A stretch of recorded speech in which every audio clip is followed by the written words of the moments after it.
We spent 7 nights on the Icon of the Seas, the biggest cruise ship in the world. Just how big is this thing? Well, here we have the Celebrity Apex, which is one of Celebrity's biggest ships, capable of carrying over 4,200 passengers and crew. And here's the Icon parked next to it. I'm Tom, she's Daniella. We're kind of empty nesters now, and we love cruising. So together we figure we're gonna get in as many as we can while we can. And we're getting there.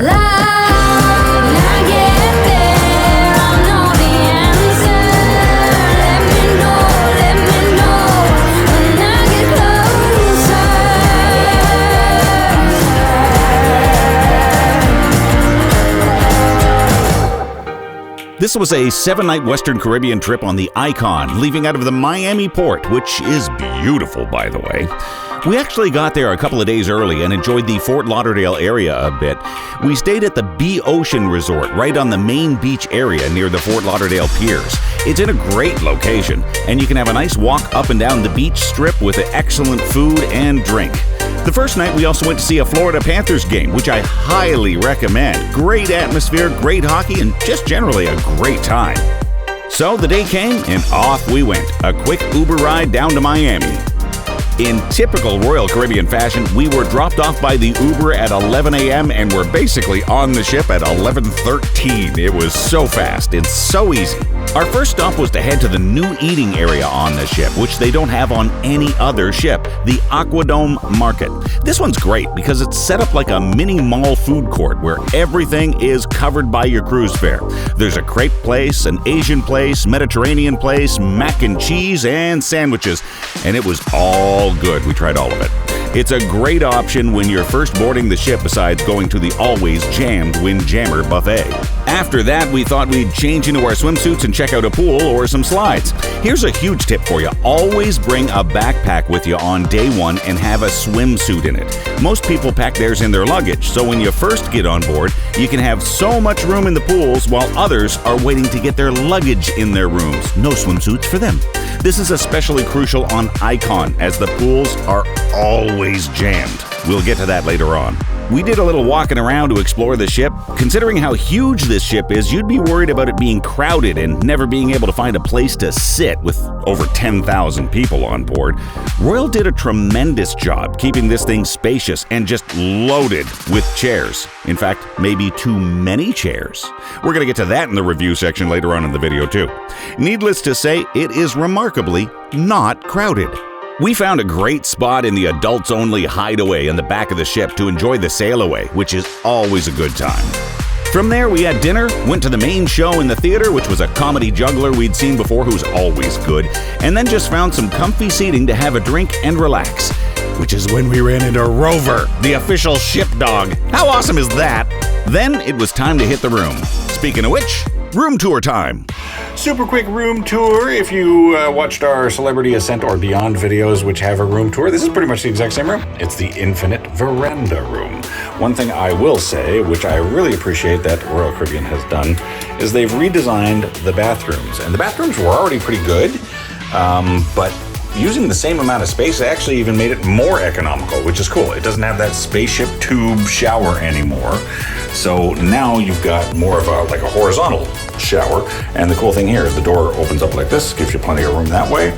And one of the major complaints that guys who like to shave their legs had was there was nowhere to put your leg when you wanted to shave your legs. Right, guys? But now you got a bench and you got a little ledge and you have kind of more shower space, just shower space that works better. So the bathroom, yeah, better. Kind of like it. A lot of shelf space in there as well too.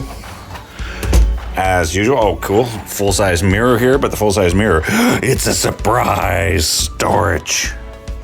More storage over there, a little shoe rack, wire boxes, more storage here, so on and so forth. You have, of course, the plugs and such. Tons of plugs and USB ports, so that's always a concern for some people. I never found that it was a major concern for me, but they've really ramped that up in these. Gorgeous king-size bed, very nice for sleeping on. TV in front of the bed.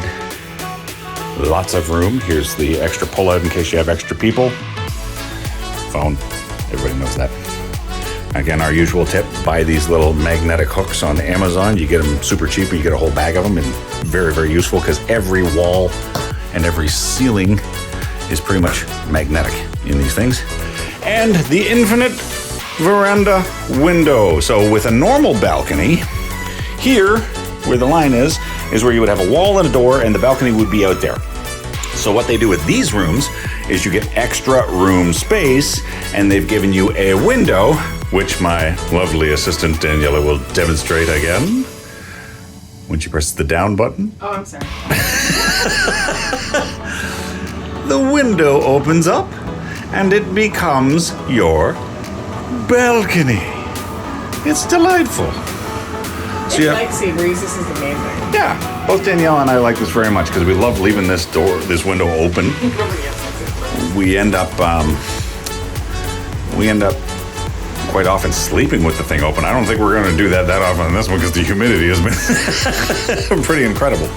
But it's great to just have it open and see that lovely blue ocean color. It's fantastic. Nice. So we like it a lot.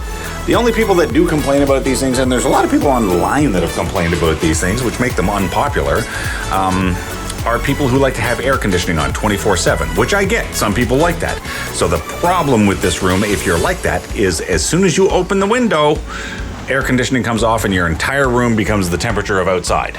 So the way I look at it, I'm on vacation and I'm in the Caribbean. I'm expecting this kind of warmth. That's part of the vacation. Do I want to huddle inside air conditioning 24/7? I do not.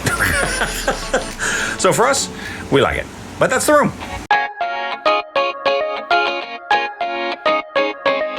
The next morning, I did what I always do. I wake up stupid early, like barely 6 a.m. I go get a coffee at the Pearl Cafe, gorgeous by the way, and then I get my recording gear out and I do a walkthrough of the ship while it's mostly empty.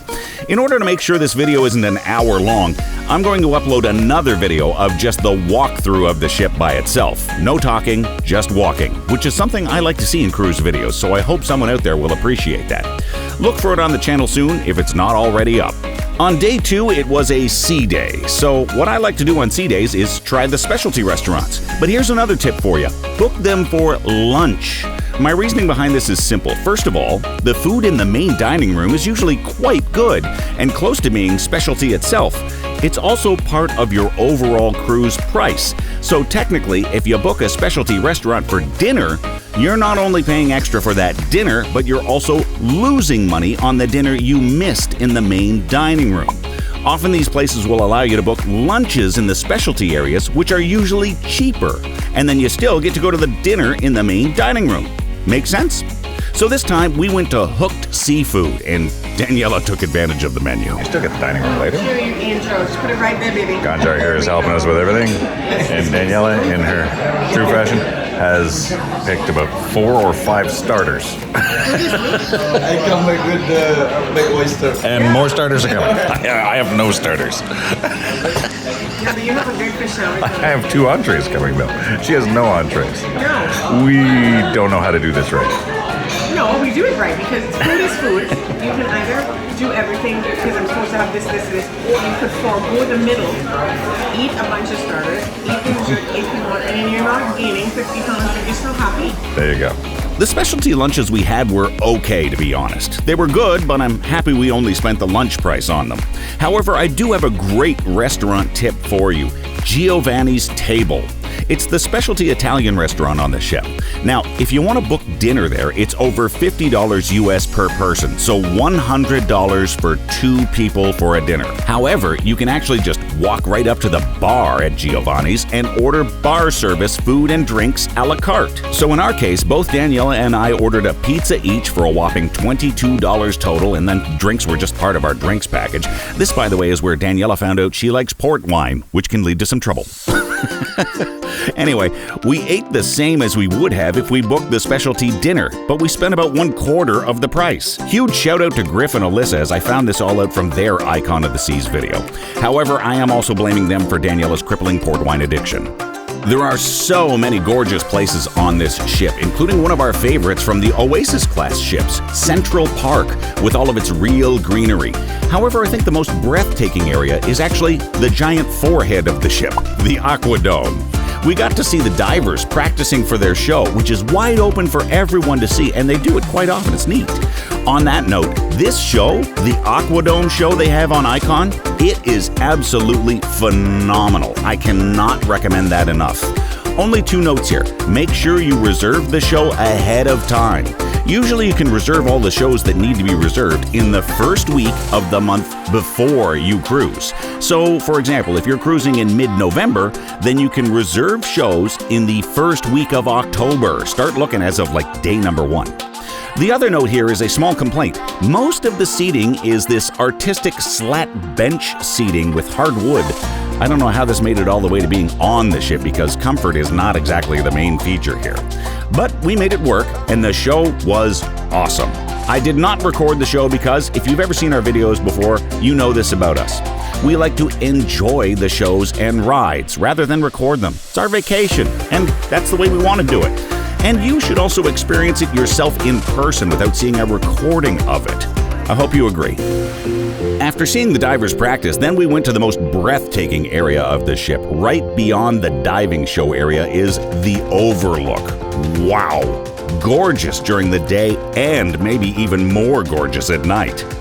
Our favorite bar on the ship was an unusual one for us, the good old Schooner Bar. The crew there was fantastic, and the drinks were great. Shout out to Krishna, Akina, Ephraim, Millicent, Loon, and all the rest. And Andy, the piano player, he was great too.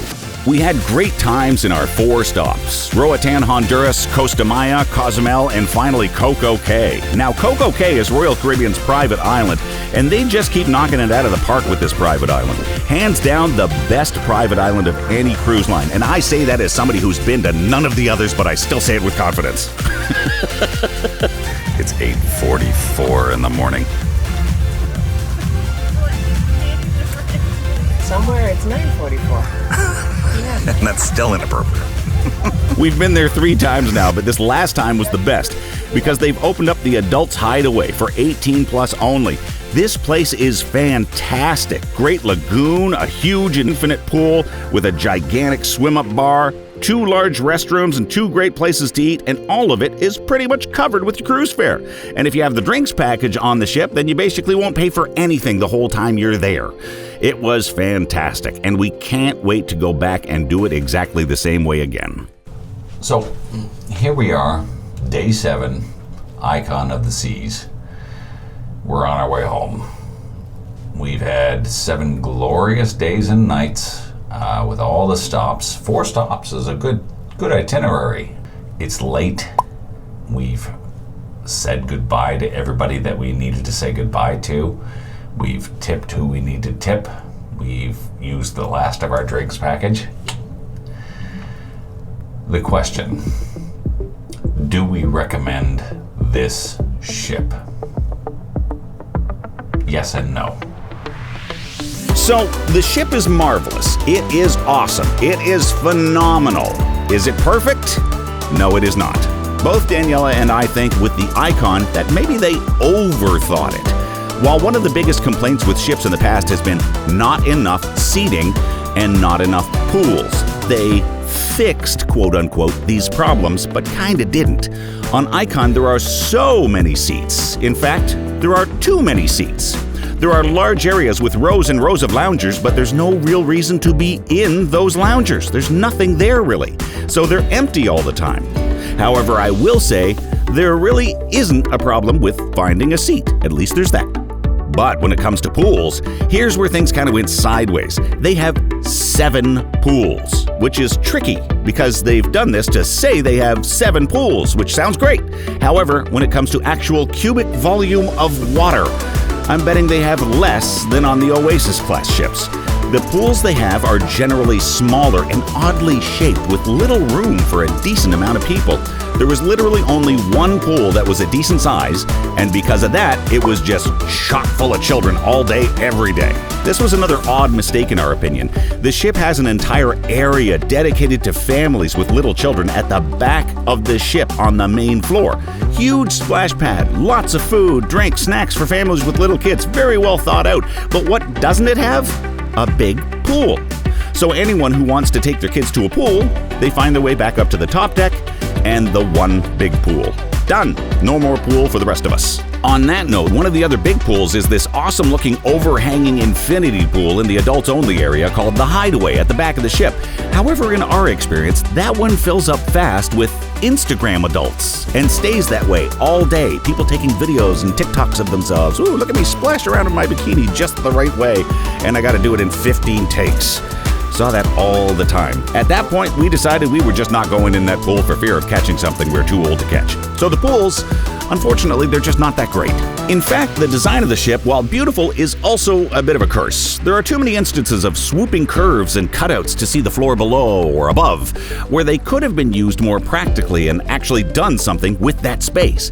As I mentioned before, the pools are too unusual and small. Well, if they just used the 17th deck a little bit smarter, they could very easily have put in the world's biggest cruise ship pool, which would have solved some of the key problems I've already talked about. The other issue we had was with the bathrooms. There are just too many family bathrooms on the upper pool decks. It's possible that that's so that people don't have to worry about what genders they are and so on and so forth, which while I get that, it also doesn't make sense that in the entire adults area, where there's a large pool, or Instagram set as we mentioned before, also a large adult patio and a multi-tiered lounge chair area that could easily handle hundreds of people, there are just 2 family washrooms that can basically hold 2 individuals at a time. In the adults area, family washrooms in the adults area, which makes kind of no sense, and it caused lineups and problems. You could easily have had plenty of other family washrooms in the more public areas and had men's and women's washrooms in the adults-only area where you could handle 12 people at a time instead of 2. Maybe that's just my opinion. Don't know. But that all being said, the Icon is a gorgeous ship. I would easily recommend it for anyone with families with kids under 10. You will have a great time. For anyone else, you're still going to have a great time, but you'll maybe be scratching your head at this and that.